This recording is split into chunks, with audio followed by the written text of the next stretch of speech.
آپ حضرات کو معلوم ہے کہ میوات کے اندر جو ابھی تبلیغی اجتماع ہوا ہے وہ تقریباً لاک ڈاؤن کے بعد سے پہلی مرتبہ ہوا ہے، ورنہ وہاں پر ہر سال ہوتا ہے، لیکن ابھی لاک ڈاؤن کے بعد سے پہلی مرتبہ ہوا ہے۔ تو اس کی وجہ سے لوگوں کی ہر خاص و عام کی کثیر آمد ہوئی ہے۔ اس کی ایک وجہ یہ بھی ہے کہ حضرت مولانا الیاس صاحب رحمۃ اللہ علیہ جو کہ بانی تبلیغ ہیں، انہوں نے سب سے پہلے تبلیغ جو شروع کی تھی وہ میوات سے شروع کی تھی۔ تو اس بنیاد پر میوات کے لوگوں میں تبلیغی محنت کا جذبہ بہت زیادہ ہے۔ تو میں آپ کو بتانا یہ چاہتا ہوں کہ اس کے اندر حضرت مولانا سعد صاحب رحمۃ اللہ علیہ نے پہلا خطاب علماء سے کیا ہے، علماء کے درمیان پہلی مجلس ہوئی تھی۔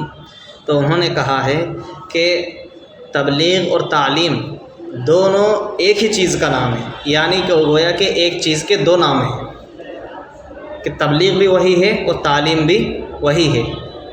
قرآن کریم میں اللہ تعالیٰ فرماتا ہے بلغوا عنی ولو آیا، کہ جو ایک آیت بھی اگر تم نے سیکھی ہو تو اسے بھی پہنچا دو۔ حضرت مولانا سعد صاحب یہ کہنا چاہتے ہیں کہ علماء کو تبلیغ میں نکلنا چاہیے۔ ان کا کہنے کا ہرگز مقصد یہ نہیں تھا کہ سب کے سب ایک ساتھ نکل جائیں، بلکہ جب تک کسی متبادل کا انتظام نہ ہو، یعنی اپنی ذمہ داری جب تک دوسرا سنبھالنے والا نہ ملے تب تک نہیں نکلنا چاہیے۔ ایک مؤذن جس کی بالکل ہلکی پھلکی ذمہ داری ہے، جب اس کا نکلنا درست نہیں ہے، اس کے نکلنے کا حکم نہیں ہے بغیر متبادل کے، تو ایک معلم جو کہ بخاری پڑھا رہا ہے، مدرسے میں اپنا وقت دے رہا ہے، اس کو کیسے نکالا جا سکتا ہے؟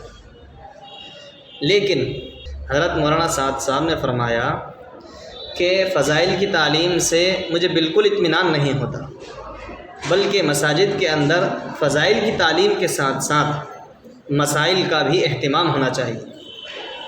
تو علماء سے گزارش ہے کہ عوام میں نکل کر عوام کی جہالت کا معائنہ کریں اور اندازہ لگائیں، اور عوام کو علماء سے جوڑنے کی کوشش کریں۔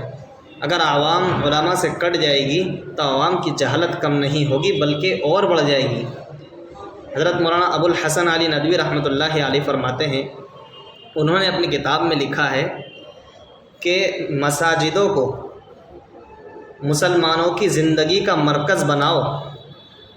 کتنی بڑی بات کہی انہوں نے کہ مساجدوں کو مسلمانوں کی زندگی کا مرکز بناؤ، یہ علماء کی ذمہ داری ہے۔ اس کے بعد مولانا سعد صاحب نے دعا پر جلسے کا اختتام کیا عوام میں خطاب کرنے کے بعد۔ بہرحال ان کا کہنا یہ تھا کہ علماء جماعت کے اندر نکلیں، سال لگائیں۔ اس کا مقصد یہ نہیں کہ مدرسے میں نہ پڑھائیں، بلکہ مدرسے میں بھی پڑھائیں، جو کرنا ہے وہ کریں، لیکن عوام میں بھی خدمت کرنے کی پوری کوشش کریں۔